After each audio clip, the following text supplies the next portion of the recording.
All right, we're on live. So, midterm exam review coming up this Wednesday. Um, there are 1, 2, 3, 4, 5, 6, 7, 8, 9 pages to this midterm exam. So, there's the Eric I'm used to seeing.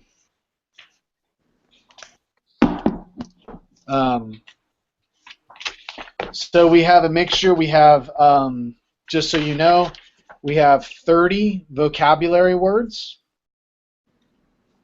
both nouns and verbs. I think a majority are verbs, but both nouns and verbs. So 30 vocabulary words. We have 15 parsing words. Yeah, so 15 parsings. We have charts that I'll go over with you. We have one big chart that you have to fill in. You have some translation section. You have some verbal grammar questions. So your grammar questions will range everything from verbs, how you translate them in different forms, in different forms of participles. There's actually a good bit on participle construction.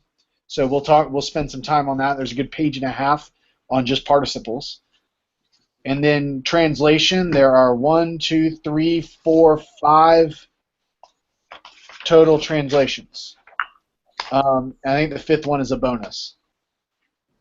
But the translations, some who have already taken the exam said they weren't ready for the things, look a lot like your other translations where you have to translate the word, translate the sentence, identify all the verbs or participles, answer what case something is in, why it's in that case, and things like that. So we'll go over a lot of that today to try and identify how to answer those types of questions. And if you answer those types of questions the way I lead you in this video, I promise you'll be okay. But the last midterms that I graded, most of the questions that people missed were the questions of why is it in that case.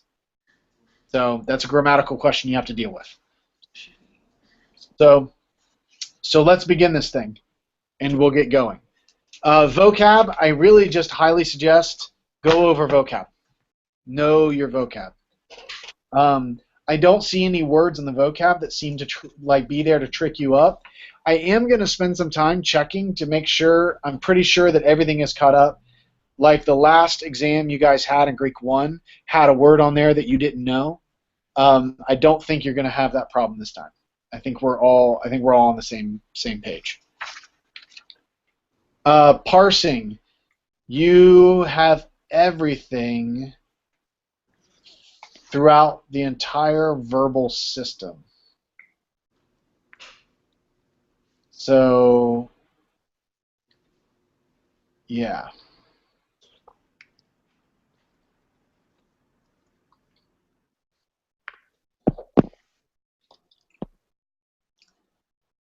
Yeah.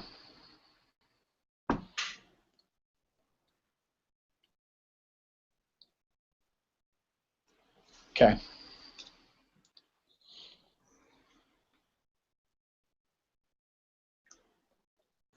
Yeah, sorry, I'm looking at something, correcting it in my mind. So we will focus a little bit of time on parsing today. But the charts, have you guys been keeping up with? I know you didn't have to know the master participle chart, but do you guys still have fresh the master verbal chart? Well, he gave us a practice exam with some of it. Okay. So he has. Did that practice exam contain the entire master verb chart? Not the entire master verb chart. Okay. Well, it probably would have been a better practice exam if it contained the entire master verb chart. Okay. What part did it contain, Aaron? imperfect, active, middle, passive, and then aorist, active, second aorist, active, first aorist, middle, second aorist, middle, first aorist, passive, and then first future passive, and that was it. Okay, there was no perfect stuff on there? No perfect. Okay. Well, it sounds like you've almost got all of it. But just for your own benefit, you may want to just make sure you got the perfect stuff on there too. Okay. Yeah. And that includes, just so you guys are aware, something like that paradigm. I'm not saying that that is the paradigm on the exam, but it is. So the same thing is you need to make sure you've got the words, like the actually, it looks like those may be provided for you. Like like an example of a word. Yeah, on the right side, because the master verb chart gives you that word on the right side. Okay, it would be helpful if you knew that word, but I wouldn't kill yourself because the way it looks to me is that you're going to be given that word. Okay, good. So you'll be able to break down that word, but it would help you in your studies if you just knew that word. Okay. On the right side. You're asked to translate. This is a unique aspect to this exam that many of you didn't have, but if I were to give you a verb, like say poieo, and I were to give you that verb, and then I were to say, I want you to translate that for me, and then I told you translate it present active. Mm-hmm. What would you say? Present active, I do. I make. Right? I do. I make. What about if I said present middle passive? I was doing. Or yeah, passive would be I was being done, or so it's happening to you. What if I said translate that same verb in the future active? I will do. Right, and then future middle. I will do for myself. Right, and then future passive. I will be doing. Doing. No, because you're still doing the action. I will be done. Right, by aliens. Right, so well, that's weird. Okay, so perfect. And then the imperfect, also. The imperfect, I was doing. Okay, good. Good. So you see what I'm doing with this. If you're able to take a verb, and it's not going to be poieo, but if you're able to take a verb and walk through the translation from present active, present middle passive, future active, future middle, future passive, imperfect active, imperfect middle passive, aorist active, middle, and aorist passive, perfect active, and then perfect middle passive. If you can translate one verb all the way through all those, you're going to do well on a section of this. I get confused real quick with present middle passive. Okay, why is that? I just don't know how to make it middle passive. So if it's I. Just go passive. I were doing. No, that's not right. Because that's past.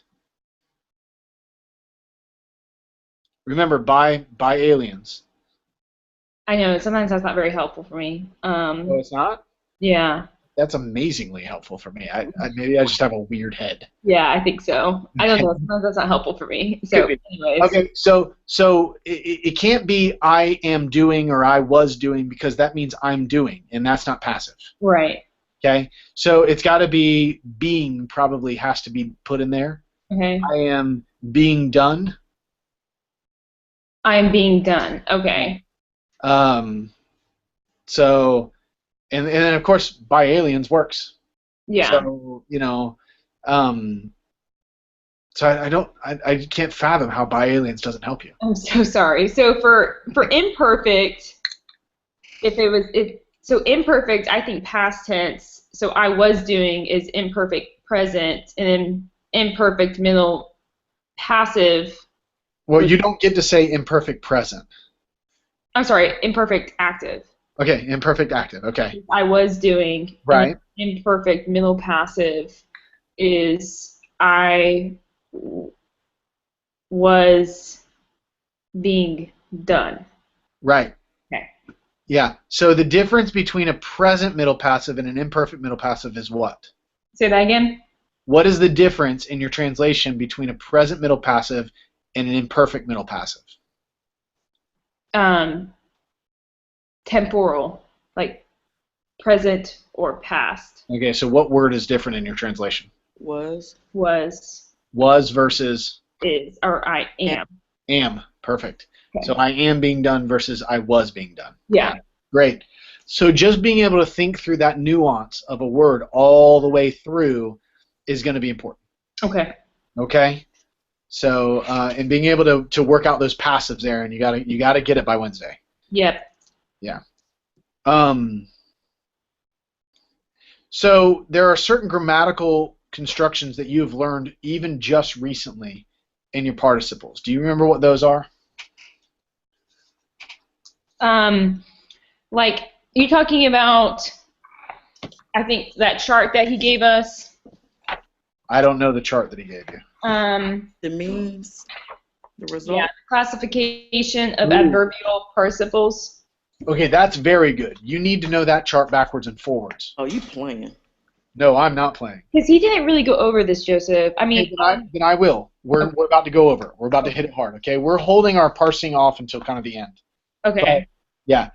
There are a couple of constructions. Remember, if you see at the beginning of a sentence a participle in the genitive with a subject, typically autos, what is that? A genitive absolute. Good. Do you think you'd be able to identify that? I think so. Okay, make sure you can identify that. Okay. Yeah. Especially if it's bolded and underlined. Make sure you can identify, reread through that. Make sure you know the genitive absolute stuff really well. There was also another thing in that same chapter, another construction that he threw out there that was just kind of a quick go over. Yeah. Remember what that was? Sharon said it. What was it, Sharon? Paraphrastic phrase. Right. You know your paraphrastic constructions. And be able to identify them. Okay. Okay? Those constructions are important. Do you remember why we said they're important? Not because they have huge translation value, but why? I don't know. They're used a lot, I'm guessing. They're used and they don't make sense if you try to translate them word for word.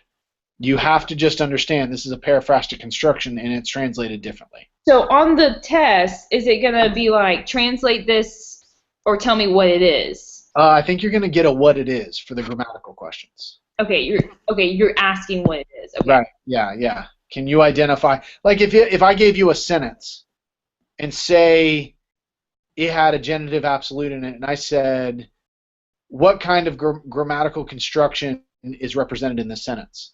Mm-hmm. Would you be able to say, oh, I recognize that. That's a paraphrastic construction. Or that's so, you know what I mean? Okay. I do. Okay, and you may remember the participial rules about articular versus anarthrous? Yes. Okay. That tree, that decision tree, Yes. of what it could possibly be, is one you need to have down. When it has an article, what can it be? When it doesn't have an article, what can it be? Okay. Okay. So the decision tree in terms of the article. Right. Okay. In terms of the article. So if it has the article, what can it be? So if it has the article, it's adjectival. It's adjective, either substantive or attributive. It can be either one of those. Right. But it's adjectival. What it cannot be is it cannot be adverbial. adverbial. What if it doesn't have an article? It's either adverbial or substantival attributive. I'm sorry, substantival adjectival or something like that. Or attributive. It can be any of them. If it doesn't have an article? Yeah, if it doesn't have an article, it can be adjectival or adverbial or adjectival, and it can be adjectival, substantive, or attributive. It can be anything. Okay. Generally, though, it's going to be adverbial. Okay. But it can be adjectival, and it can be any of them. Okay. Okay. Good. So there's going to be those phrases. You were given a sheet that talked about the different ways to translate a participle, right? That chart? Yeah.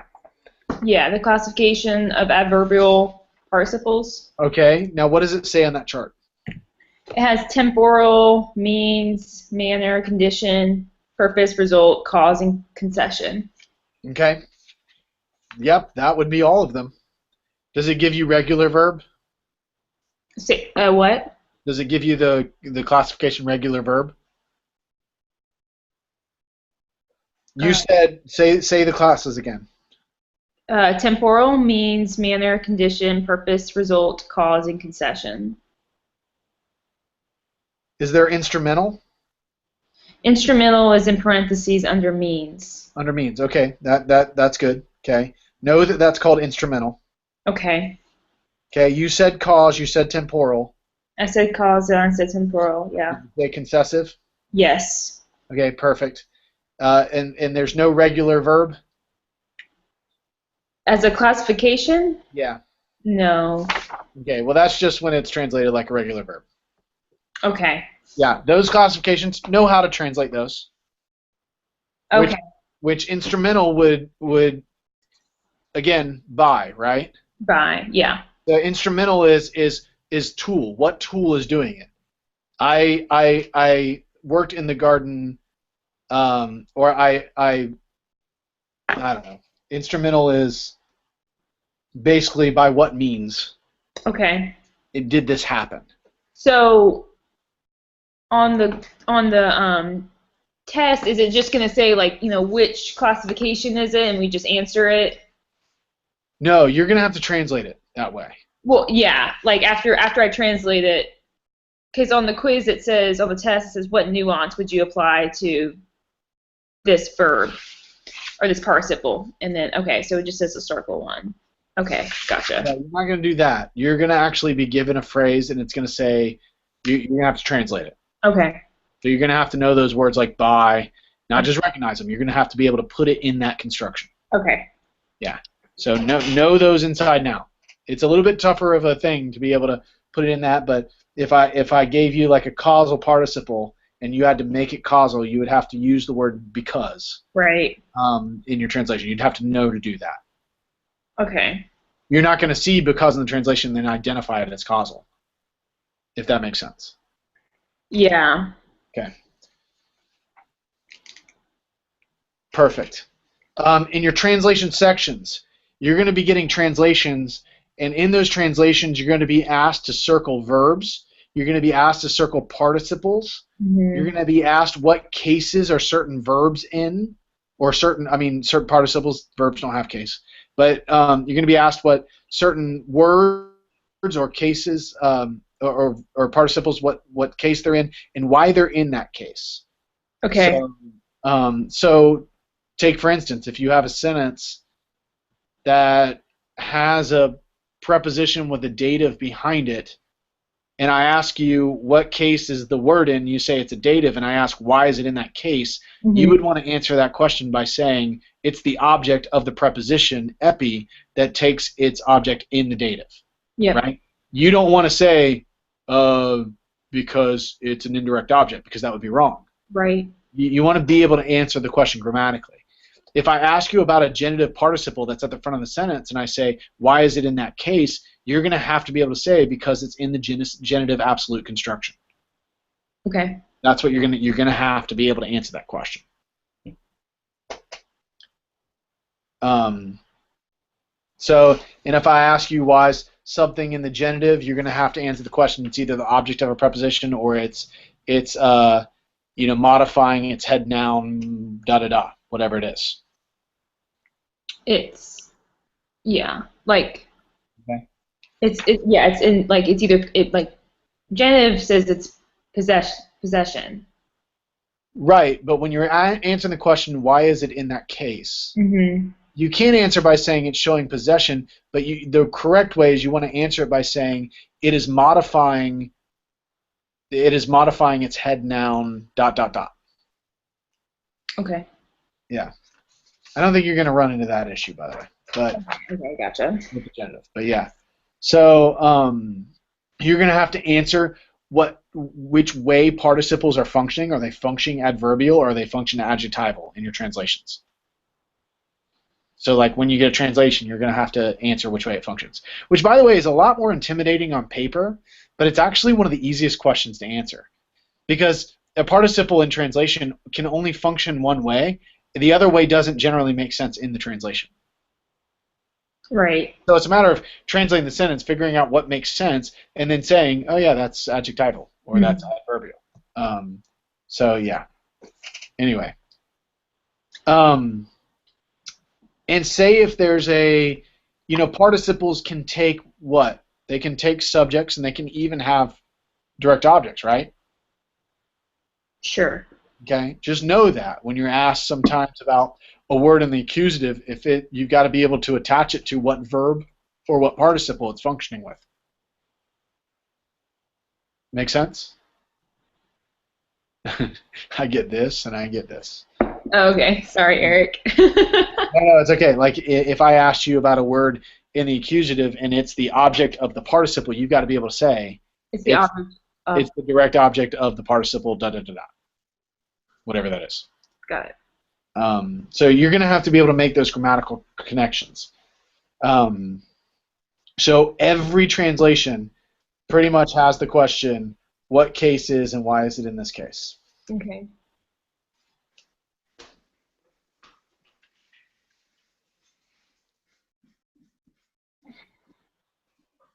So yeah, any direct questions? Because we've made it to the end of translations here. I guess, like, with the classification of adverbial participles Yes. and knowing how to translate them, Yes. I'm looking at this chart, which you don't have. Right. I'm trying to figure out, and maybe someone else can answer this, like I guess if there are there keywords like haughty. No, there's Okay. not. As a matter of fact, sometimes the author will use the participle in order not to use haughty. So what? So like it says like it says the chart has like what tense and other identifying elements. I don't know. No, you're right. And sometimes you'll find it with haughty, sometimes you won't. Sometimes it really that's the problem with participles that I've said from the beginning. Everybody keeps telling me, "Oh, they're super easy," but they about killed me. Participles are the Swiss Army knife. They are the tool that the author uses to do whatever he wants to do. Right. You can't really translate it just while or after. Right, and you can't pin it down to exactly what it is. Participles are a fluid, molding, manipulated thing by context, context, context. Okay.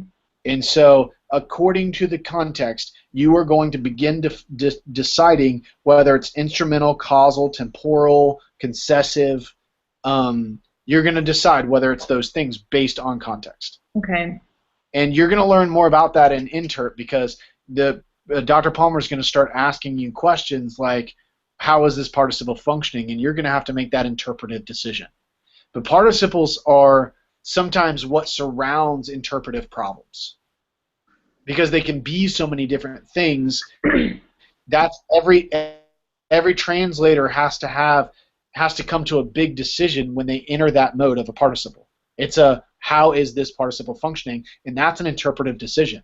If I make it instrumental, but Eric over there makes it temporal, we've got an issue because that says two different things in the text. Yeah. So I've got to make my argument from context, and Eric's got to make his, and we've got to decide which one holds up. We're gonna get the dishes done. So participles are fluid. So that's the thing on this exam, you're going to be guided. He's going to say, I want to hear how you're going to translate this in this way. But if you're given it in a big translation, you're going to have to make that interpretive decision without necessarily that guidance. So when I did my summer work, I don't know if Jennings is not light on work typically, but when I did Matthew with Jennings over the summer, we literally had to go through the entire Sermon on the Mount, Matthew 5 through 7, and we had to translate every sentence, and it was a page per verse. And so we handed in like a stupid amount of pages. And it was a page per verse, and you had to have a footnote for every genitive, every dative, every participle, and every verb, explaining exactly what it's doing in the sentence and how it's functioning. and that was a crazy task. I learned more Greek, but it about killed me. But I learned more about Greek and about how these things can function and how authors use them, and it's pretty amazing. And it's pretty neat. It's fun to think about.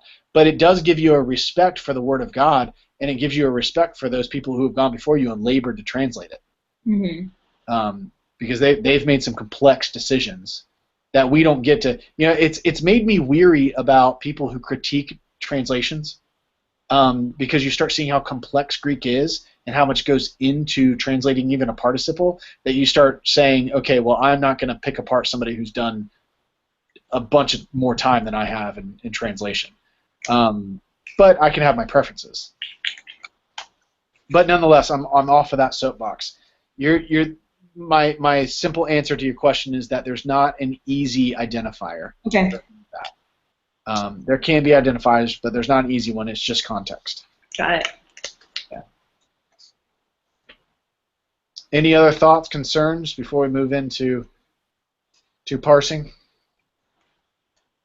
Really, it's a straightforward exam. It's just going to take work on y'all's part for translation and answering grammatical questions.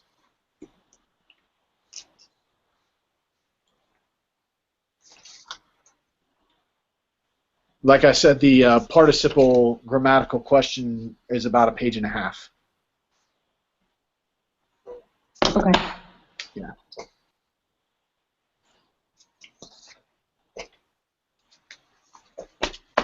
All right. Let's work through a little bit of this.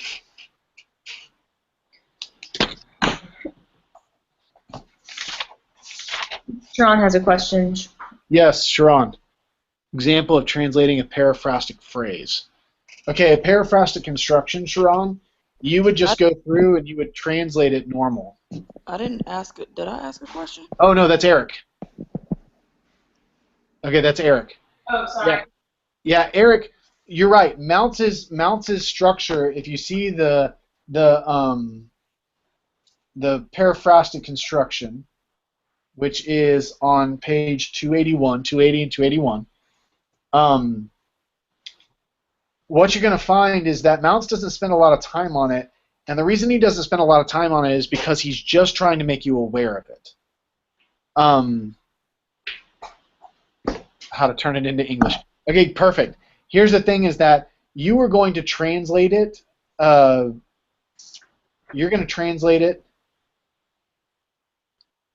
just like a regular participle. So we see what Mount says. He says one of the basic differences between English and Greek, difference in Greek helping uses English will make future passive. You're going to have to recognize whether it's present imperfect or future perfect, pluperfect, or future perfect.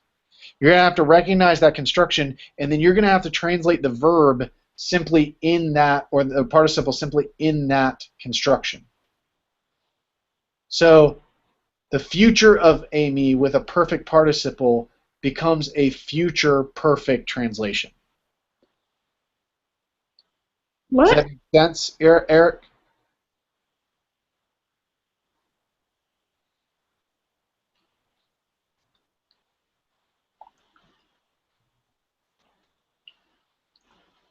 Do you guys understand that? Aaron, you said what really loud? I want to make sure. Sorry. Yeah. No. I feel bad. I don't understand a lot of things. No, it's okay. Basically, your paraphrastic constructions are going to come with two types of participles. The present participle or the perfect participle. Okay? Now, how you translate them is going to determine what type of Amy is there. If you look over here on 281 at the chart, if you find a present participle and it's combined with a present of the Amy, you're going to translate that just in the present. Like While, right, whatever the participle is, while, whatever. Mm-hmm. Yeah. Okay? If you see a present participle, but it's got an imperfect of Amy, that imperfect of Amy is intensifying the imperfect nature of the participle, of the phrase.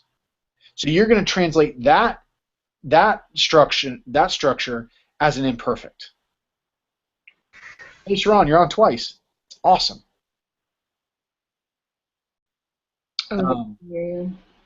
so, and then if you find a present participle with the future of Amy, you need to know that that needs to be translated future with will. Are you with me, Okay. Eric? Yeah, so it depends on the tense of the Amy. Right.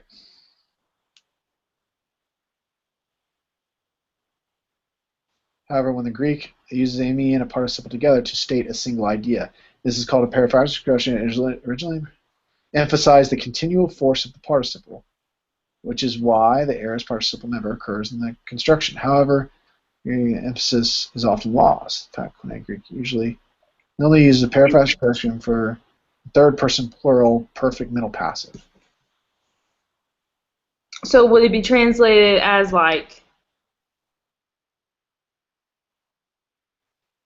do I translate Amy or do I just focus on translating the participle? No, that's the thing with the periphrastic construction is that you're not going to be able to translate Amy. When you get to it, it's going to look weird in the Greek sentence. That's why Mounts is bringing it up. Mm-hmm. So it's going to look Greek. It's going to look weird in the Greek sentence, and you're going to have a hard time translating it because you're going to want to put Amy as an I am in the sentence, But it's a and participle. it's not going to work Mm-hmm. because it's paired with that participle in a periphrastic construction, and you're going to ignore the Amy. The Amy is only there to intensify, or it was only there to intensify the continuous nature of the participle. Okay. Right. So would I just translate it as while or after? Do I need to worry about, No, temporal don't meaning? worry. No, don't worry about that other stuff right now. Okay. Yeah. It says translate the periphrastic construction just as you would the regular formation of the tense. Okay. Perhaps the continuous idea will be emphasized, but that is up to context and not the verbal form. So it's just to emphasize continual. Right. So when it's in the future, it's going to have a future of Amy and a present participle. When it's in the perfect, it's going to have a present of Amy and a perfect participle. Pluperfect, it's going to have an imperfect of Amy and a perfect participle. Future perfect is going to have a future of Amy and a perfect participle. Okay? Okay. So this is just a construction that used to be used to communicate a continuous idea. But Koine Greek, it's that thing that still kind of is around but not used in the way it was used. So we just translate it as a regular participle, but identifying the parsing information.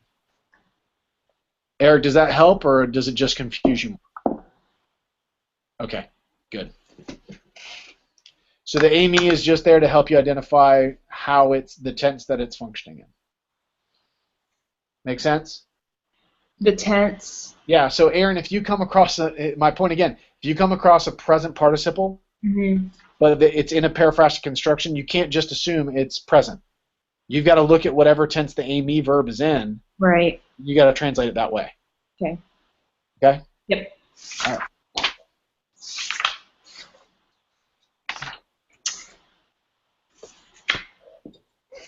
Okay. Perfect. So I'm looking through really quick on the exam. I want to see if you're asked to translate a participle or a periphrastic construction. No, you're not asked to translate it. I don't.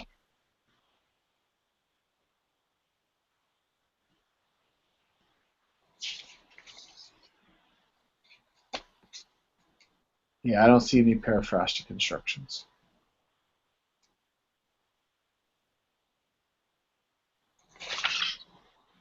Yeah. Okay. Oh, I'm holding that up. Can you? Okay. No. All right. Okay.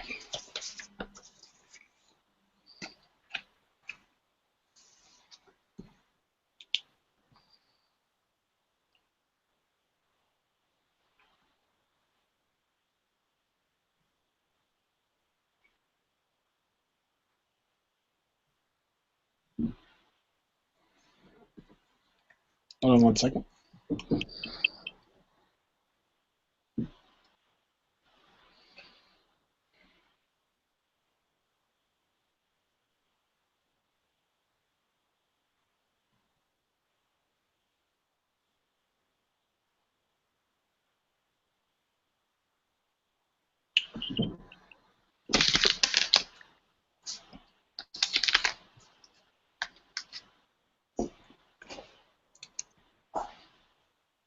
Okay.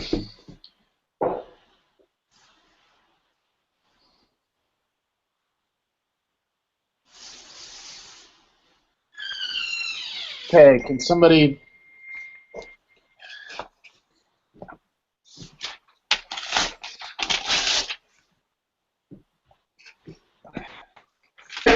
Brandon, how are you, buddy?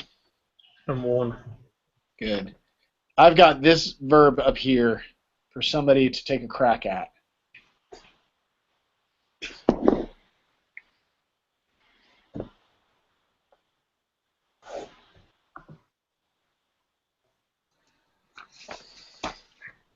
Is that me? Are you- Sure. Okay. Follow.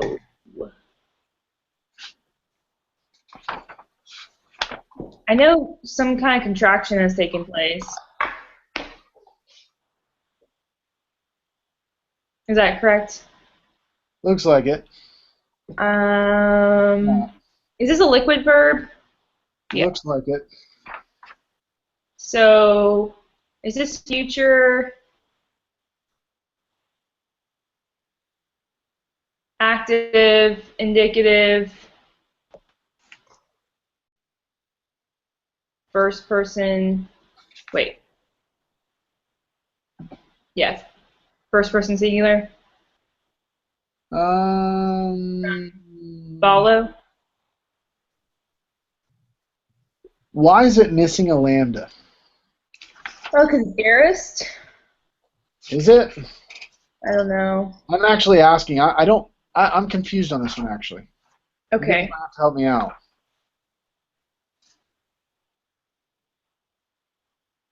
Because aorist has an augment, right? Yeah, so it's not aorist. Doesn't seem like it would be to me.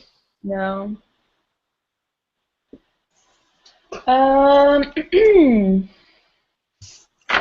Page 173. You got 173? Yeah. Addition of double consonant. Stem changes 20.18. Yeah, and that is in the future, right? Yeah. Okay, that's what I was thinking. So that means, man, I'm glad we did this because that means the answer key's wrong. Which is why I was confused. Okay, that's where I was going too, Sharon. That's good. So Sharon, finish that out. Didn't she do it? From Balo. I said future. Future. Oh, I will throw. Okay, good. But why don't you finish parsing it? Oh, I thought she did it. Yeah. Oh, did you do it, Aaron? Yeah, she did the whole thing. Oh, Future active, indicative, first person singular. perfect. Yeah. Yep. All right. Well, guys, I'm glad we're doing this. Liquid. Yes, baby, go ahead.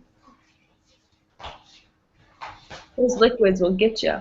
Those liquids, crazy daisy. Crazy daisy.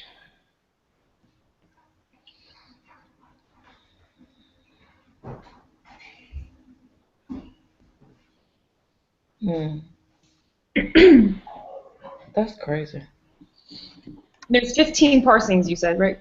Yep.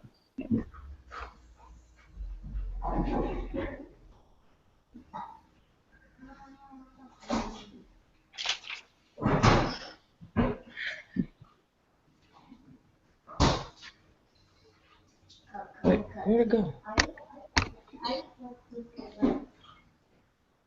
Who's next? Sharon. Wait, what? You're the only one. I'm just here to watch. I don't. Okay. Babe Bletai. Whoa. I Alright. can't see it. You have a, huh? I can't see it. Really? You can't see it? There we go. Well, for some reason, I default to Sharon. What? Oh, you gotta click on me at the bottom, Brandon. Oh, There you go. When you click on me, it'll freeze my frame. freezed your frame. Okay.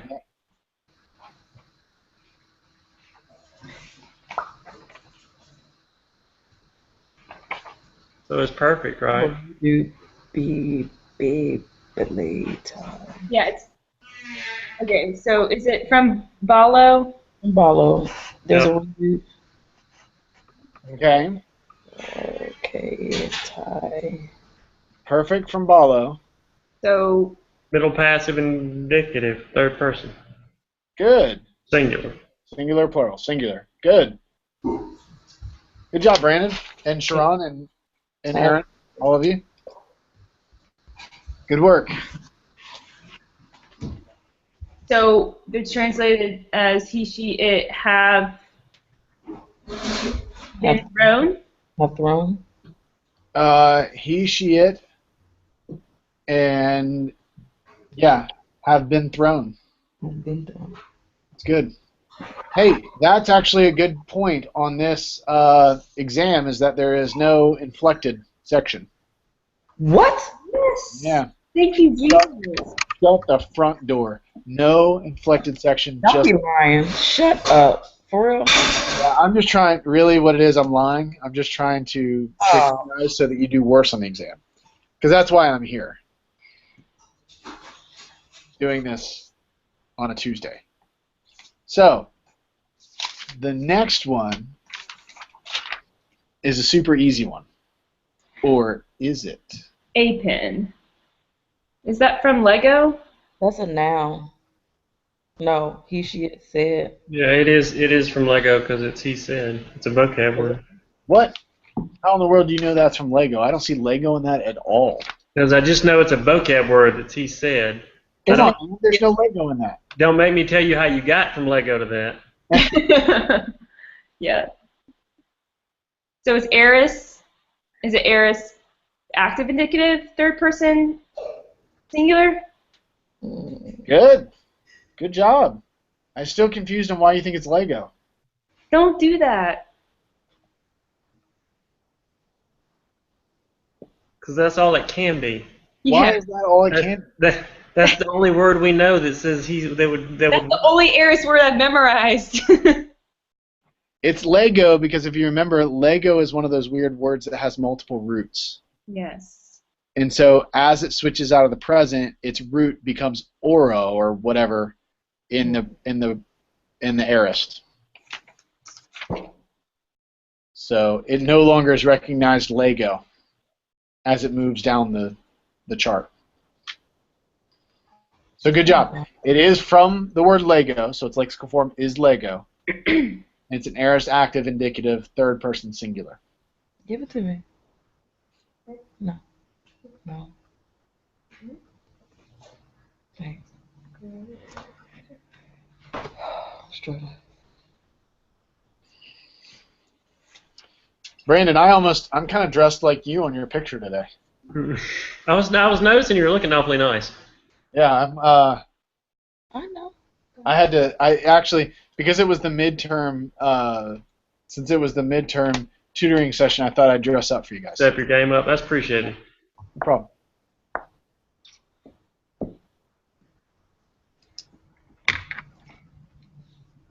It's perfect again. Oh, Lelusai. Is that passive? Yes. Does perfect have a separate passive? Yes, I thought. Am I wrong? You're wrong. Yep, that's right.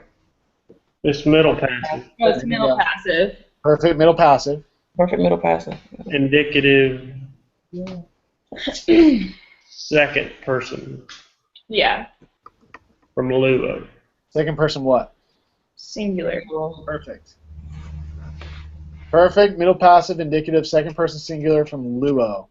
We just all do it together. It would just be awesome. Can we all take the test together? Can we all do it as one? That'd be awesome. You want to go to Bible study? Yes. Aren't you coming? Not if this not over. I'm already probably gonna feel it anyway. What's so much later? Yeah. All right. Oh man. Oh, man. Okay. This is future passive. Yes. Yes. Third, Hold on. Why do you say that? Because base. the sigma, yeah, base. Theta, eta, sigma. Okay, that's a good identifier. And it's third singular. Okay. Yes. You didn't give me the mood. Indicative. Good. From what word? Luo. Good. I can't trick you guys.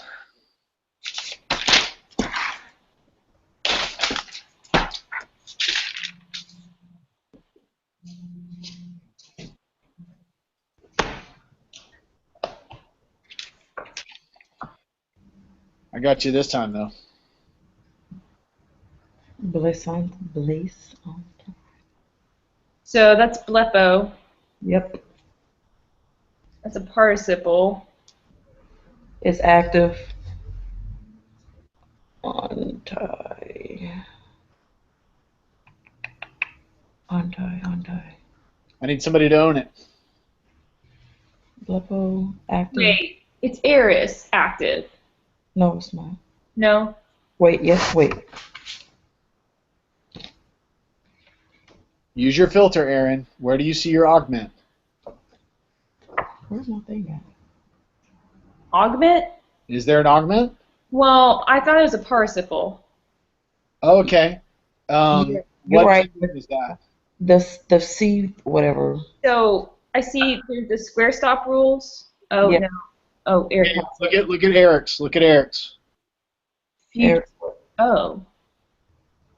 Well, that was way off. Okay, Eric. The only critique I have on yours, buddy, is that future, middle, and passive are two different things. So it is. Nope. So it is what? It's future middle, right? Okay, so how do I recognize that then from Well, see, that's where participles go back and meddle in what you already know. Aaron, if you didn't know participles, this would be an easy one for you. Okay. Because it's from blepo, the sigma makes it ps, and that ending is that's a straightforward third plural. My sai tai metha essa ntai. Okay. Would that be a parse? Could you parse it as a participle? No, you couldn't. Why? Well, let's look at that. How would this show up as a participle? Well, I would have to have an aorist active tense stem. It would have. I'm sorry. Say that again. It would have to have an aorist tense stem. Okay, but okay. How's it different than any other participles? Oh, it's anti. Right. And here's the Right. thing: is that in order for it to have that alpha iota ending, what's the deal?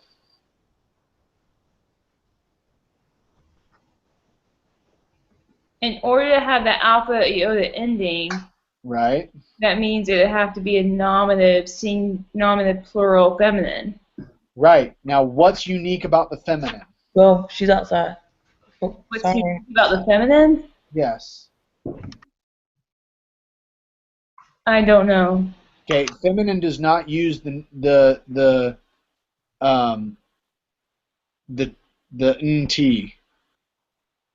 the new tau. Right, you're right. Okay. It uses usa, right? Yes, that's Okay. cool. You got to keep that in your head. Okay, so this is future middle This is future middle. Yes. indicative. Right. If it were future passive, you would see face in there. Because the middle, it uses what? Middle uses the middle passive endings. Primary middle passive endings. Primary middle passive, and then future passive uses. Right. What does future passive use? Well, oh no. They use both. The future middle and future passive both use primary middle passive. It's Right. just transformative is different. Right. Sigma versus a theta eta sigma. Yeah. Okay. Yep. This is future middle. Right. Okay, got it. You with me? Third person plural. Okay. Right. So yeah, so you just got to keep that filter on. You got to think about each piece. So Okay. good work. Good work.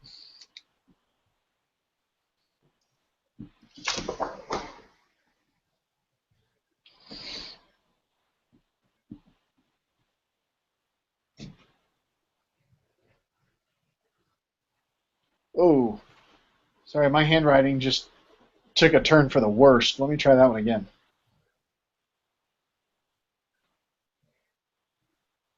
This is you guys got so unlucky me doing this. I can barely write legibly in English.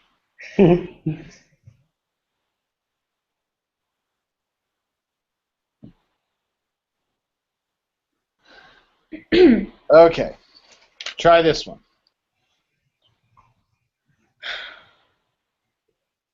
Okay.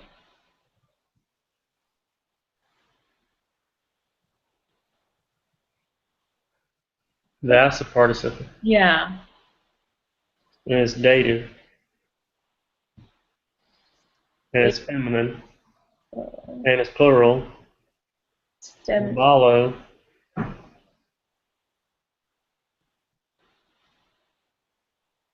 Mm,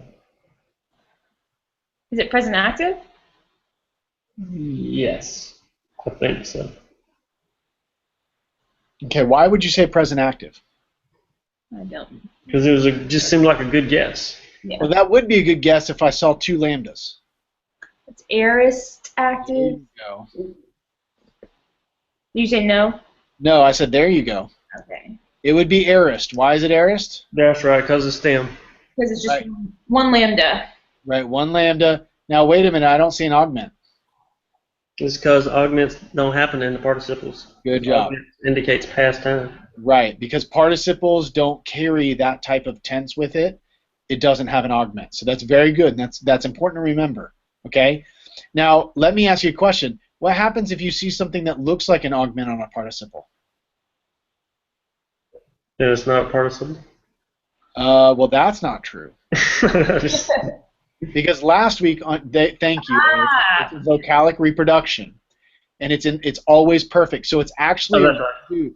it's actually a reduplication. So a lot of times, like last week's quiz, a lot of people got wrong, even though we went over it in tutoring. A lot of people got wrong the agnosin or whatever Yep. that one was because they thought it was aorist because they saw the epsilon, but it was actually a reduplication. It is a participle. Yep. I think I got that right. Okay. You guys need to remember when you see an obvious participle ending, but it looks like it has an augment on the front, it's automatic perfect. Anytime it's a participle ending and there's anything on the front of it, whether it's an augment or what looks like a redupe, it's perfect, period. Okay? That's helpful. Yeah, perfect, period. Because no other participle structure puts anything on the front of the word. Right. Yeah.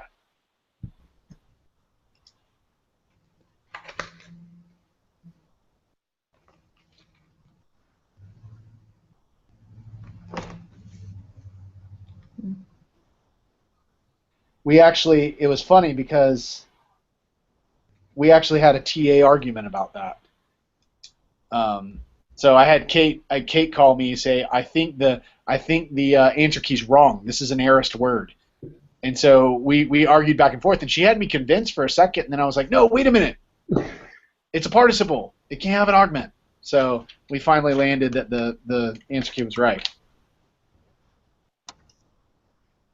Is that epsilon lambda? It is. I'm so sorry. Okay. So it's aorist because that's a stem change. So it's aorist active indicative second plural from lambano. Lambano. Lambano? Okay. Aorist active. Indicative. That was good, Brandon. Second person. He uses that as an example a lot. It's not that I'm that smart. He just throws that one up a lot. You know, you got to stop that, Brandon. You always take the rug out from under yourself. Yeah. You can be that smart, brother. I can't. I don't ever want to know vocalic reduplication. I never want to know that word. I don't know if you realize it, but you just made fun of Eric. So I did. He's laughing now.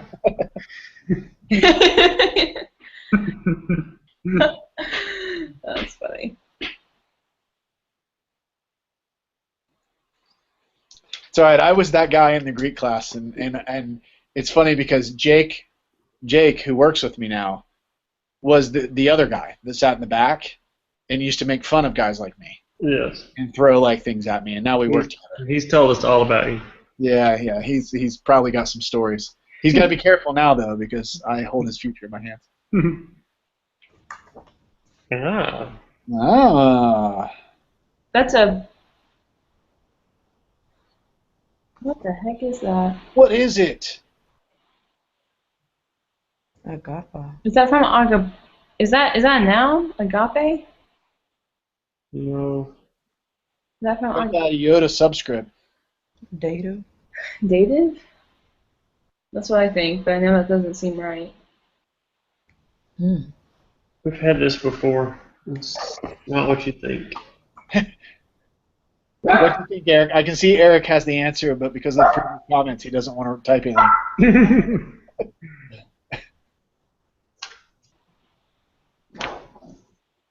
Okay, there's a little thing that's giving this away. Is it the circumflex? It is.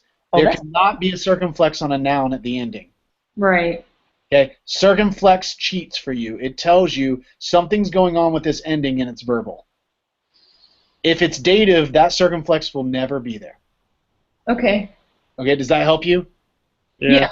Yeah, that should help you in identifying stuff. Does If that you- mean it can't be? I mean, I don't think this is, but it can't be participle either if it ends with a circumflex. No, it's not going to be. Okay. Yeah. So, well, I like- you know, I want to make sure before I confidently say that, but I'm pretty sure it's not going to be. But the circumflex is letting you know something weird is going on with this ending, and it's more of a contraction issue than it is a noun issue. Because noun's not going to have it. So give me what you got. I have no idea what this is. Oh. Third singular present active indicative. Agapao. Third singular. Hold on. What did you say? You said third singular present active indicative from agapao, and you're exactly right. Wait, it's present active indicative? It is present active indicative. From third person singular. Yep. Wait, how do you get that? How do you know that? That's a good question.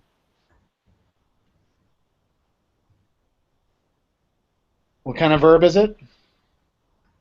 It's a contract. Right. It's a contract verb. It's not middle passive. That's weird. Right. So I want it to be middle passive. you remember that you see. Hold on. Let me break it down like this. Okay. Let me break it down. I'm going to do what Eric's doing, but in this thing. You've got agapao, right? That's the word it's from. Mm-hmm. Okay? So agapao gets a third singular ending, which is what? Epsilon iota. Epsilon iota. Okay? The alpha and the epsilon contract to what? An alpha? It would do an alpha, and then it's got an iota at the end, but that iota can't sit there. It can't be by itself. I mean, it can't be at the end of a word. Well, yeah, it's not going to be the end of that one anyway.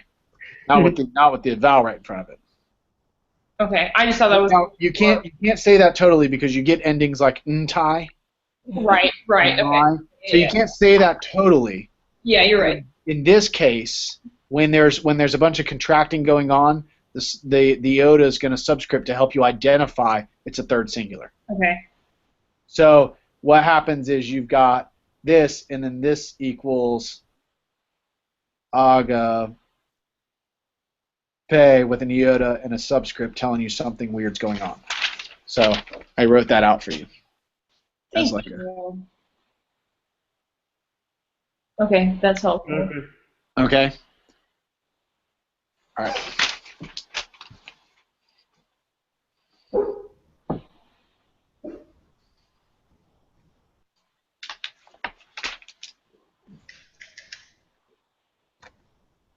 Man, parsing is always the bear.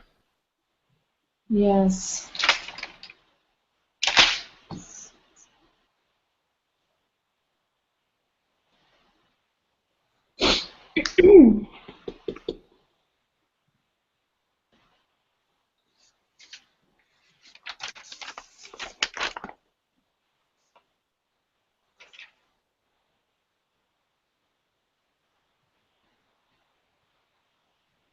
Okay, you guys do need to be aware. Just I know that you're used to working through this, but you guys do need to be aware that I am changing some of these. So, That's not nice. well, you're getting the root of the word. Just know that.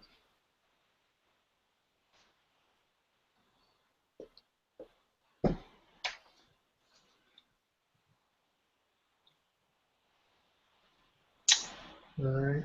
Okay. So that is from Ganao. How do you know that? Yeah. The two news. Okay, good. Aaron just pointed that out. How can you tell the difference between Ganao and what's the other one? You got Let's go. Nosco and Ginomai. Gnosko, Genomai. Right, good. The double nu gives it away every time that it's Ganao. Remember, a word is made up primarily of its consonants. The vowels change, but the consonants very rarely do they go away. Mm-hmm. So, okay, keep going with it. Is that a participle? You tell me. Well, I see the own at the end. I think you're right. So is that doing that vocalic reduplication? Wait a minute. I jacked it up. Okay. Sorry, I messed it up. Okay, yeah, because that didn't make sense with the, yeah, okay.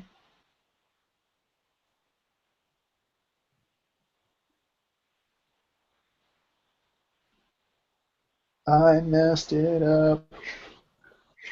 You go off, you don't go by the... Oop, and hold on. It can't have this. Stop on it. I hate you. What happens when you don't go by the test? This is what happens when I change things up. Yes.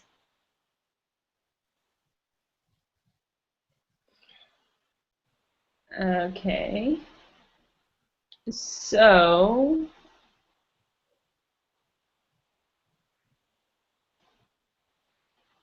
this is aorist. Okay. Active participle. Right. And it's genitive singular. Yes. You're right. Oh no, hold on, you're wrong. Darn! I was It it can't be genitive singular. can't be genitive. Plural. No, I said it can't be genitive singular. Oh, is it first person? I mean nominative. No, that's a good guess though. That's only in the present, Aaron. Okay. Does that look like a genitive singular ending? I thought genitive singular endings had Iota. just an iota on the end. Oh, genitive plural. Right. It's a genitive plural ending. Okay, yeah, you're right. Okay.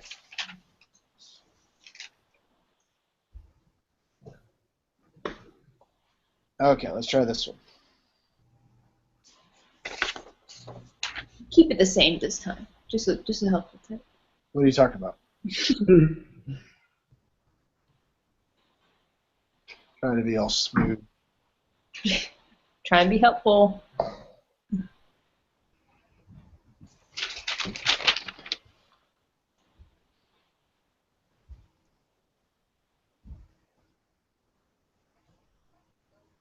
Okay, so that's an aorist. Active, indicative. First person. Yep. Singular. From? Wrong? From. Oh, from Ganao. Uh-oh. Aorist active indicative, first singular, Ganao.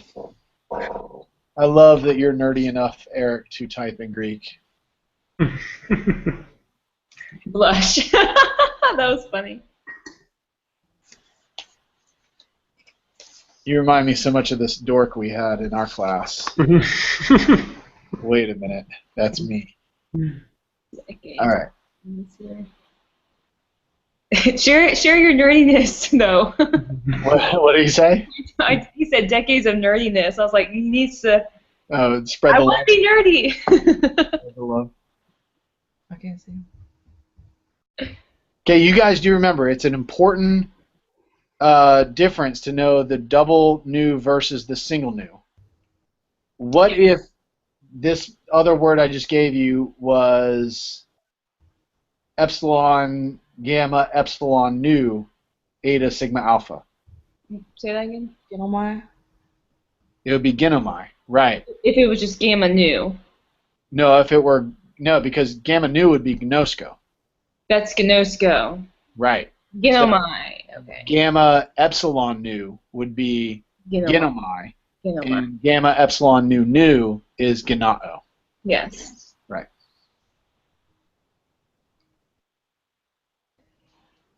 Excuse me.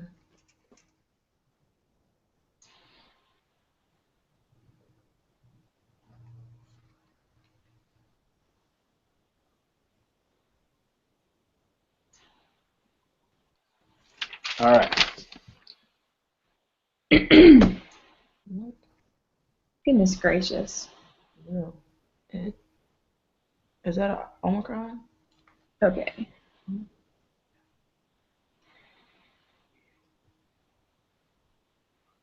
Okay, is that's from Doxalto Mm-hmm. and Sa Son, right? Third person singular. Mm-hmm. Face is Oh, wait, is that future? no. Face is aorist passive. Oh, Wait. passive. Third person plural. Okay, aorist passive. So Aaron, I heard you going with a participle ending. Is that Eric just did it. okay? But why is it not a participle? No, I went Sa Son. That's participle ending. No, it's not. Sa Sen, I mean. Sa Sen, Samen Sate Son. Okay. All right. Okay. Yeah, because sasan would be a participle ending. Yeah, right. But there's an augment in the front of it, Yeah. so that should just automatically go. Wait a minute, that's in the indicative. So yeah. Aorist, Yeah, remember these tense formative or tense formatives. yep. Aorist passive. Aorist passive indicative third plural doxatso. All right, here's a fun one for you. Oh my gosh. This is not cool. Boom. Labing. Hold on. Sorry. Wait, hold Yeah. on. That was Boom. Circumflex. oh Lord. I feel like this should be simple, but I don't. It is overwhelmingly simple, but it's gonna demand that you recall immediate memory things. What do you mean? I said what I said. Okay. Is it aorist? Well, do you see an augment? No, but it could be a second aorist. No, it can't, Aaron, Okay. because second aorist would have an augment also. What? Difference between first aorist and second aorist is just the stem and the sigma, not the augment. Oh. Augment goes in both of them. You're right. You are right.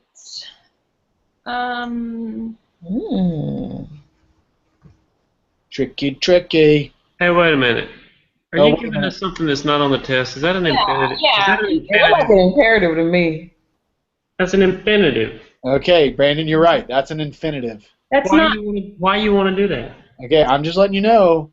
If There it's ain't on no the sheet of paper, let me just tell you, Brandon. If it's on the sheet of paper, you may want to take it seriously. No, Joseph. Hey, listen, I'll bring up your concerns to those in charge, but if it's on the sheet of paper, you want to take it seriously. Okay. Ryan, no. So what kind of infinitive is this? I can't even. I'm sorry, say it again. What kind of infinitive is It's this? aorist. Aorist what? Active. What? Active.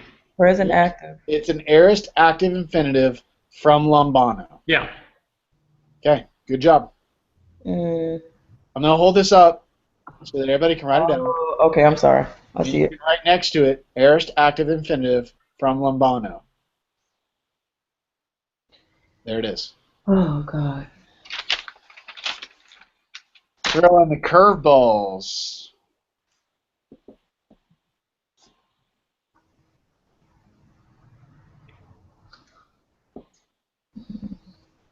That was not nice. At all. Yeah, we're going to find out who watched tutoring and who didn't.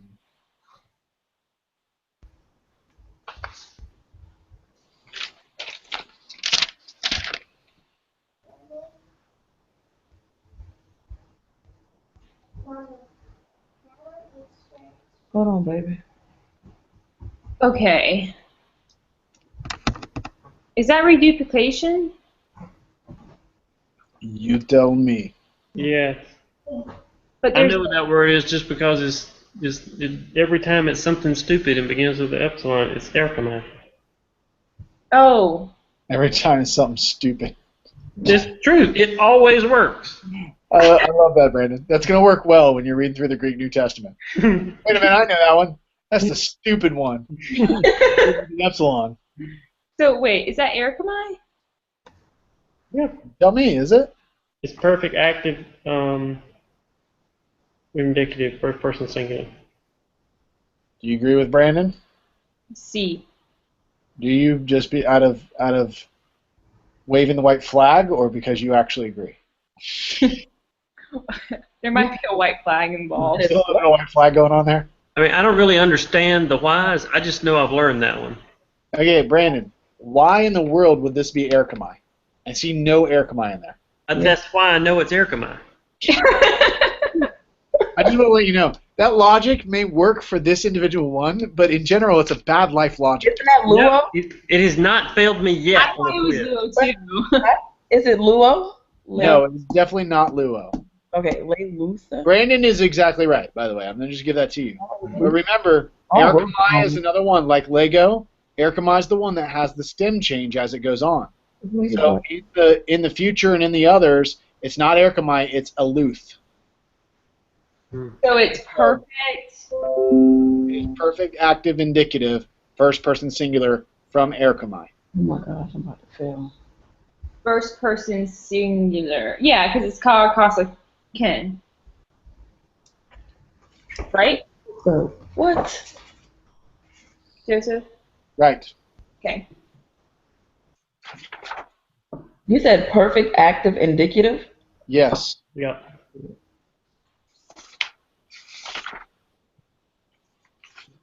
You good with that, Sharon? No. I literally am on camera eating this laminated sheet. Okay, is it on the laminating sheet for you? Yeah.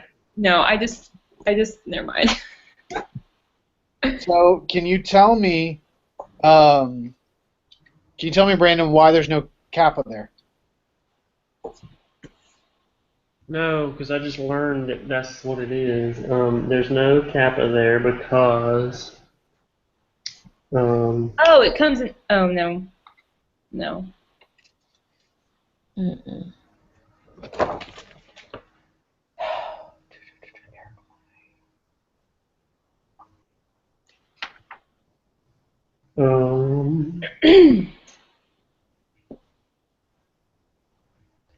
I don't get it. I see it in the parts, the principal parts, but it's not clicking. Yeah. Not even a little bit. Lately. I don't understand it. I just wrote out the ones for Erkamai and learned them. Good job. And you learned this on the vocabulary for Ericamai. I made vocab words of that, yeah. Oh, that's good, Brandon. Well, there's a lot of going on in the Bible, so I figured it's going to come around a lot. There you go. Yep. What? Okay, Eric, bail us out. Why is there no kappa there, Eric?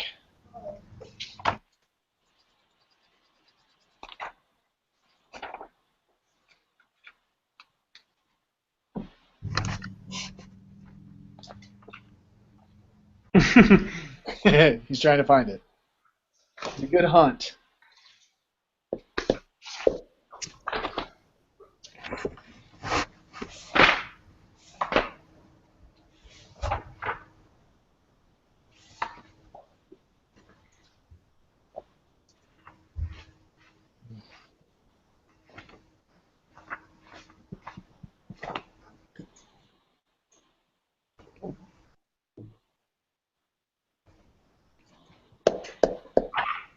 This is not because of vocalic reproduction. I know that.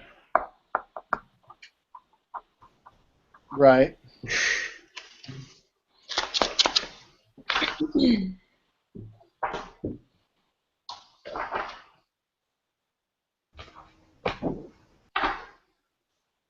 Second perfect? You think it's because it's a second perfect? I'm looking at it. You're looking at it? 227. On 227? 25.14. You are exactly right. That's not. That is so not cool. I'm about to fail this test. I'm not even taking this test.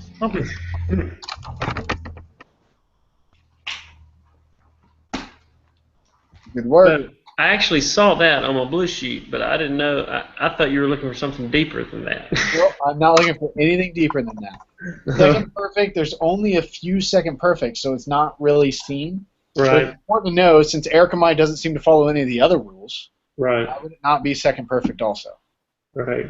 So that's the reason you don't have that identifying kappa there that you normally would. So Brandon, thanks for bringing that out, man. I do my best. You did good. Real good. Oh, you found it.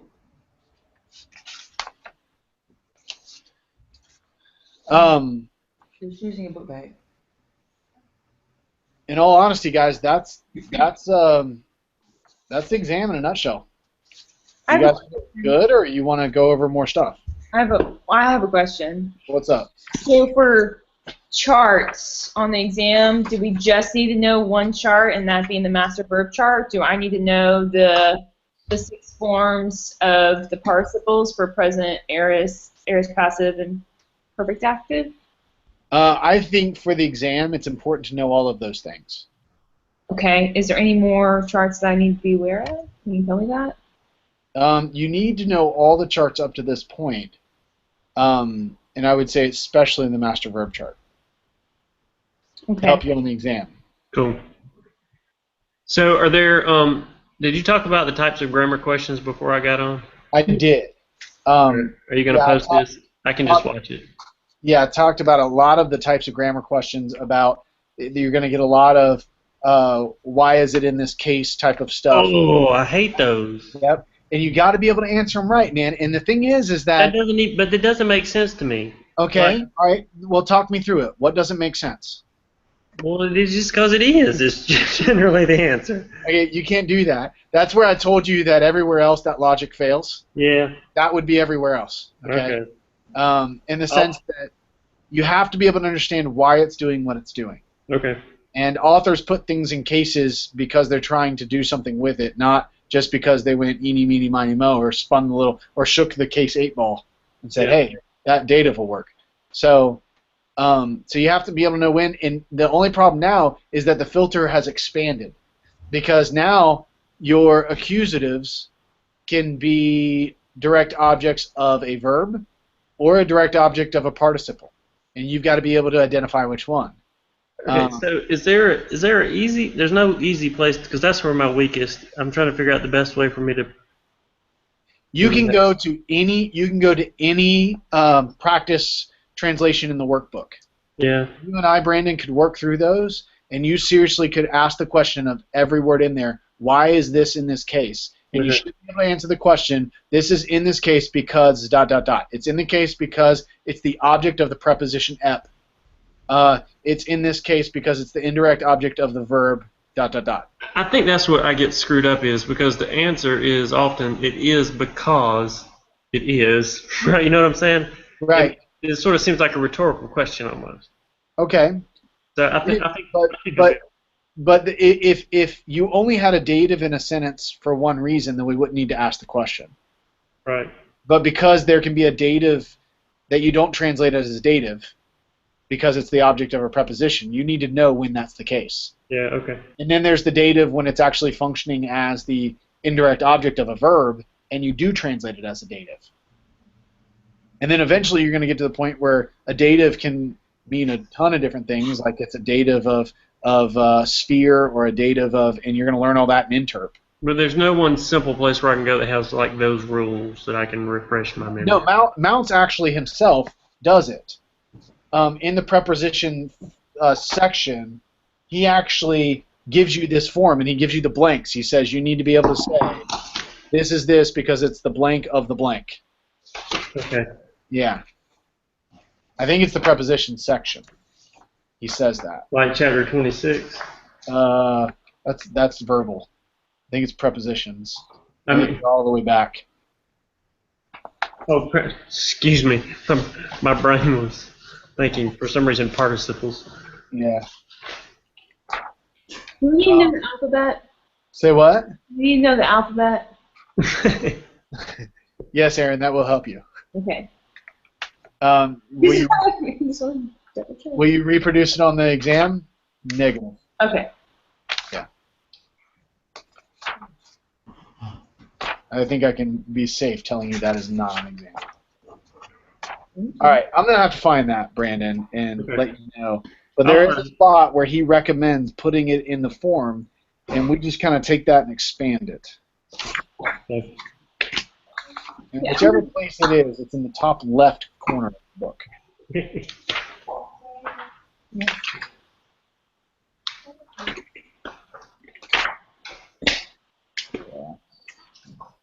Of course, I'm not going to be able to find it at this very moment.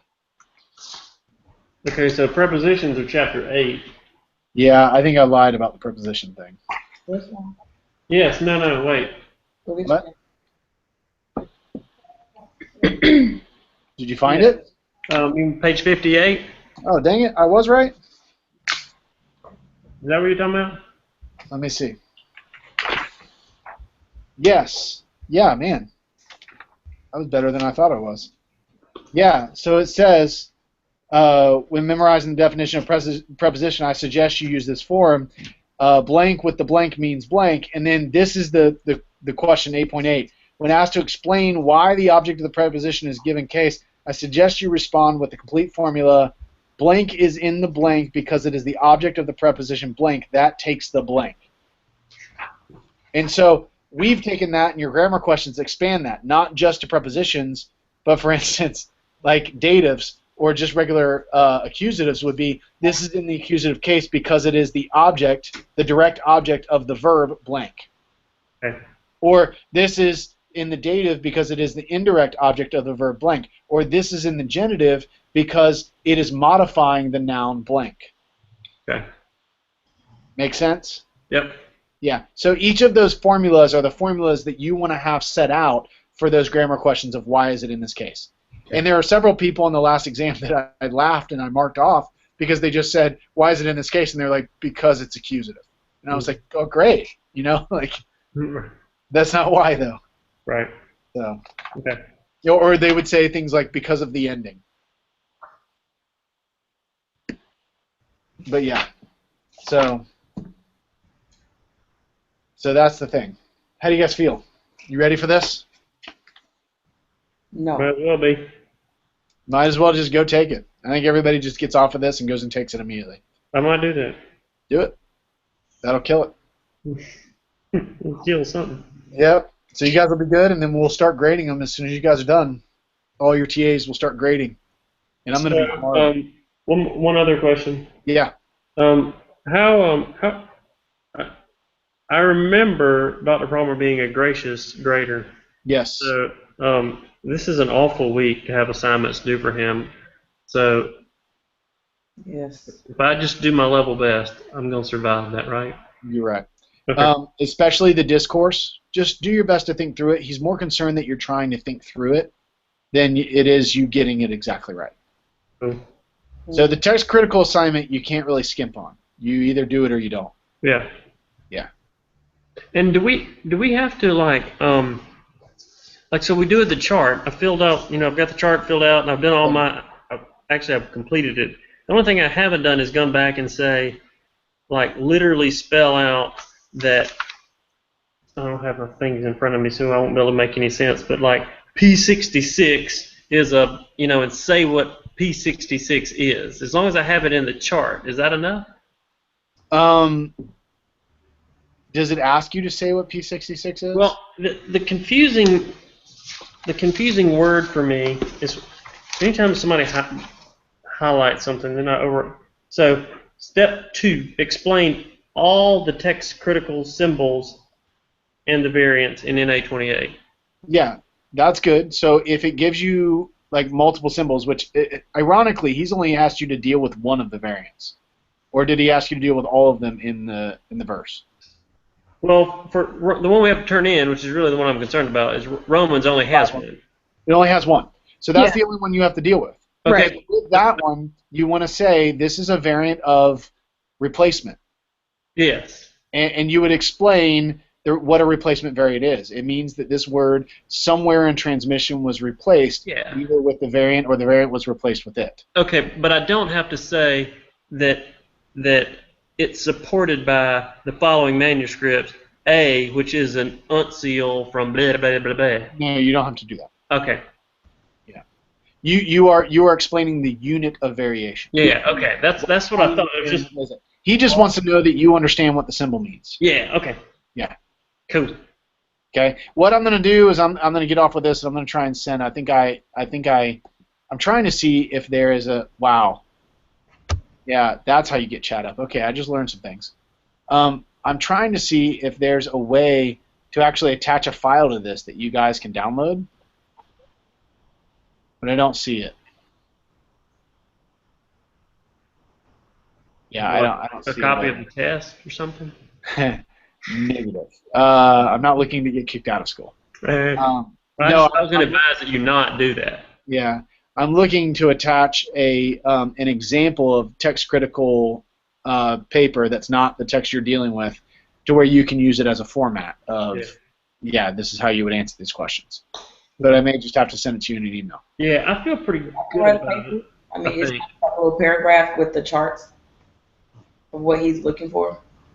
Yeah, I'll send you an example of what I turned in for one of the passages. So in the syllabus, you know how it lists the steps 1, 2, 3, 4, 5, 6, 7. Yeah. Okay. But I saw yours wasn't necessarily listed in those steps, but you turned that in and that was fine. Yes. Okay. Well, I mean, some of the steps didn't apply, so you got to work with your text and decide which ones apply and which ones don't. Okay. Yeah. Yeah, I feel pretty good about it. That whole discourse thing gave me a giant headache today, but I think I got through it. Well, hey, as long as you put your best into it, I promise you'll do well. He's not looking to beat anybody up. He just wants to make sure you guys know what you're doing when you get to your exegesis paper. So he sent out an email that there's only one text criticism due? Yeah, only one of your text criticisms. The only one you're turning in is the Romans 5:1. Really? Yeah, the discourse you're doing both and. That just totally wasted my entire morning, but that's okay. No, he wanted you to do both. You're supposed to do both of them. You're just handing in Romans 5:1. What if you don't do both? Say what? Hush. What if you don't do both? You're fine. It's You just better do Romans. do the John one for practice. All right, cool. I don't have time. Okay. Well, that's on you. That's your decision. Yeah. So, but you're right though. The existentially important one is Romans 5:1. Okay. That's got to be turned in. Cool. And remember, anybody watching this, remember that it has to actually be posted in Sakai prior to you walking into class. So don't get into class and then think, oh, you know what, I'll just hand it in later or hand it in hard copy. He wants it turned in on Sakai before you walk in on Friday. And he wants a timestamp for it. So. Yeah. And paper. A time and paper. What paper? Like He bring wants a a hard copy. copy also. Oh, okay. Yeah. But when you say timestamp, If Because you what's submit it going to happen is when you upload it to Sakai, yeah. Sakai is going to send him a timestamp of when you did it. Okay, so I don't have to timestamp it. No, you don't. Sakai Okay. will do it for you. I got you. Put my shoe down. Cool? Cool. All right, guys. Well, if you have any questions before the exam or before this weekend, feel free to ask me questions. Okay. All right? We'll do it. Thanks, All right, Joseph. enjoy. God bless, guys. Thanks, Bye. man. All right, bye.